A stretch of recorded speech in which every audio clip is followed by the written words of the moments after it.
तरफ था सत्ता का सिंहासन, दूसरी तरफ सलाखों का साया। अमरमणि त्रिपाठी की कहानी सत्ता की उस हकीकत को दिखाती है जहां गुनाह और राजनीति एक ही कुर्सी पर बैठते हैं। बीजेपी से लेकर बसपा तक हर दौर में उनकी ताकत बरकरार रही। मायावती सरकार के सबसे भरोसेमंद मंत्रियों में गिनती होती थी अमरमणि त्रिपाठी की। पर जब उसी सरकार की नजर उन पर पड़ी तो सत्ता के गलियारों की रफ्तार थम गई, क्योंकि मायावती के नेचर से हर कोई वाकिफ है। जिसने कानून को हथियार बनाया और जिसने पावर को बचाव की ढाल, वो मंत्री अब शक के दायरे में था। एक कवयित्री की मौत ने उसके साम्राज्य की नींव हिला दी थी। शायद यही वजह थी कि मंत्री पद भी उनके हाथ से चला गया।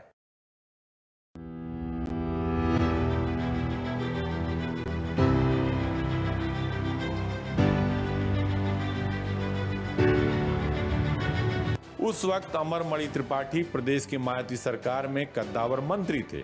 इससे पहले वो साल 1997 से 2000 के बीच उत्तर प्रदेश में बीजेपी के शासन के दौरान कल्याण सिंह, रामप्रकाश गुप्ता और राजनाथ सिंह की सरकार में भी मंत्री रह चुके थे। अमरमणि त्रिपाठी मूल रूप से पूर्वी उत्तर प्रदेश के गोरखपुर के रहने वाले थे। पहले वो हरशंकर तिवारी के साथ थे और उत्तर प्रदेश पुलिस में उनका नाम एक अपराधी के तौर पर कई जगहों पर दर्ज था। अब तक अमरमणि पूर्वी उत्तर प्रदेश के कद्दावर ब्राह्मण नेता के तौर पर जाने जाते थे और बल्कि उनकी पहचान बन चुकी थी। अमरमणि ने भी इसका बहुत विरोध किया कि साहब ये अमानवीय है और क्यों जो है उसको लाश को रास्ते से वापस कल की डेड बॉडी है, खराब हो जाएगी और इस तरह से महिला को तंग किया है। इस तरह की बातें उन्होंने सभी अधिकारियों को बताई, लेकिन धन्यवाद दूंगा अनिल अग्रवाल साहब को, वो बिल्कुल टस से मस नहीं हुए और उन्होंने फीटस की डीएनए सैंपलिंग करा दी।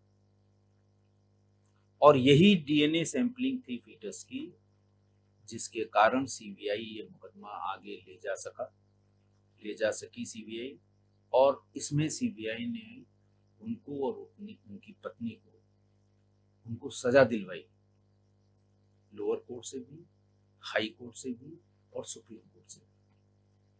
वो साल 1989, 1996 और फिर 2002 में महाराजगंज की लक्ष्मीपुर सीट से विधानसभा का चुनाव जीत चुके थे।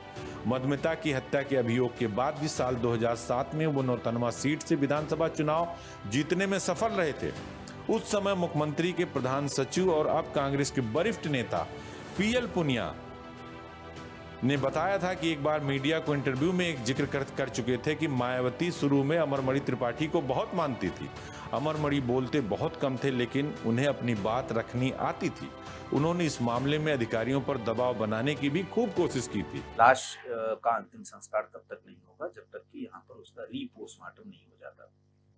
सारी फोर्स वहां पहुंच गई, लखीमपुर खीरी के कप्तान साहब भी खुद वहां आ गए और फिर उसको वापस जब किया जाने लगा तो उसमें बहुत मधुमिता के परिजनों ने बड़ा हल्ला गुल्ला किया कि साहब ये क्या तमाशा है, हम अपनी बॉडी ले जा रहे हैं अंतिम संस्कार, ये इसमें कुछ गड़बड़ है, इसमें कुछ दुश्मन लगे हैं, जिस तरह के आरोप प्रत्यारोप होते हैं।